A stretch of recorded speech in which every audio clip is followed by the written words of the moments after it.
اگر والدین ہی کبھی اولاد کو رشتہ داروں سے نہ ملائیں تو الزام کس کے سر رکھا جائے؟ سبین پھپھو کا جوش و خروش سے چمکتا چہرہ پھیکا پڑ گیا، مگر وہ اسی طرح تلخی سے کہتی جا رہی تھی۔ جہان اب بھی کام میں مصروف تھا۔ مثلاً اب آپ لوگ ہیں، آپ کئی دہائیوں سے ادھر مقیم ہیں، اور شاید آپ کا واپس آنے اور اپنے خونی رشتوں سے ملنے کا بھی دل نہیں چاہتا۔ تو ہے نا یہ انفیئر؟ نہیں، پھپھو کا چہرہ سفید پڑ گیا تھا، لٹھے کی مانند سفید اور پھیکا۔ پھر وہ بدقت ذرا سا مسکرائیں اور سر جھٹکا۔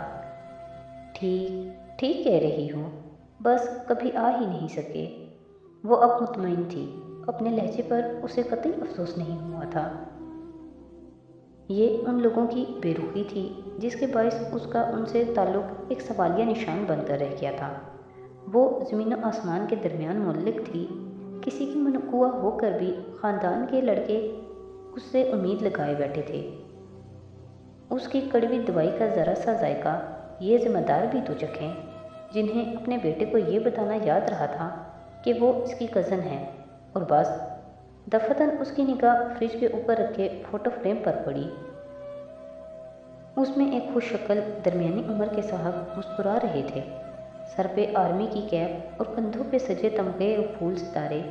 یہ پھوپھا ہیں؟ وہ گردن اٹھا کر حیرت سے تصویر دیکھنے لگی۔ سبین پھوپھو نے اس کی نگاہوں کے تعاقب میں دیکھا اور دھیرے سے سر ہلا دیا۔ انسان کو رشتے تب یاد رہتے ہیں جب اس کے ماں باپ اس کو رشتے یاد دلائیں۔ وہ پلٹے بنا خاصا جتا کر بولا تو حیا چونکی۔ وہ تو اسے اتنا لا تعلق سمجھ رہی تھی، اس کا خیال تھا جہان نے اس کی تلخ باتوں پہ دھیان نہیں دیا، مگر نہیں، وہ بظاہر نظر انداز کیے سب سن رہا تھا۔ وہ ذرا محتاط سی ہو کر سیدھی ہوئی۔ میرا مطلب تھا پھوپھا آرمی میں تھے؟ پاکستان آرمی میں؟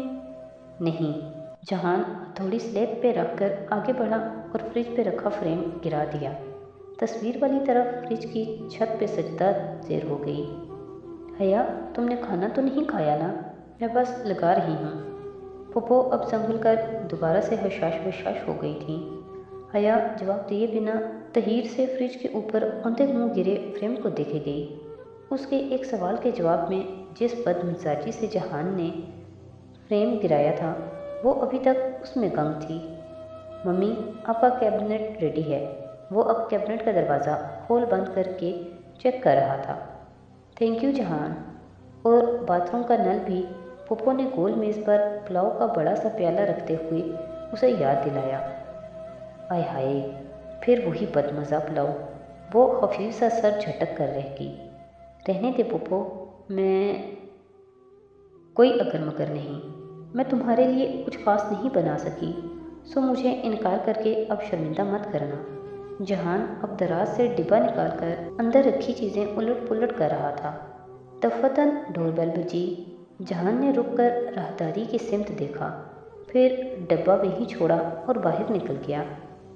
شروع کرو حیا، پھوپھو نے مسکراتی آنکھوں سے دیکھتے ہوئے اسے پلیٹ تھمائی۔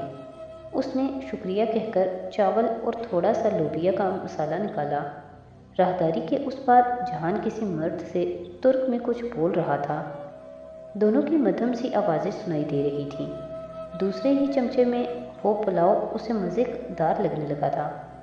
ڈی جے صحیح کہتی تھی، ان کا کھانا صرف سفر کی متلی کے باعث بدمزہ لگا تھا۔ پھوپھو، آپ کے ہاتھ میں بہت ذائقہ ہے۔ حیا، اس کا چمچہ پکڑے منہ تک جاتا ہاتھ اور بات دونوں رک گئے۔ بے یقینی سے اس نے گردن موڑی۔ جہان راہداری سے اسے پکارتا آ رہا تھا۔ کیا اس مغرور اور بد دماغ آدمی کو اس کا نام یاد رہ گیا تھا؟ وہ دھیرے دھیرے سڑک کنارے چلنے لگی۔ رسید ابھی تک اس کے ہاتھ میں تھی۔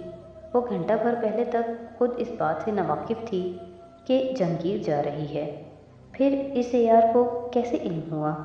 کیا وہ اس کا پیچھا کر رہا تھا؟ کیا اس کا تعاقب کیا جا رہا تھا؟ کیا ایک پاکستانی آفیسر کے ایک غیر ملک میں اتنے ذرائع کیسے ہو سکتے ہیں؟ صرف اسے تنگ کرنے کے لیے اتنی لمبی چوڑی منصوبہ بندی کون کرے گا؟ وہ کالونی کے سرے پر نصب بینچ پر بیٹھ گئی۔ اس کی نگاہیں برف سے ڈھکی گھاس پہ جمی تھیں۔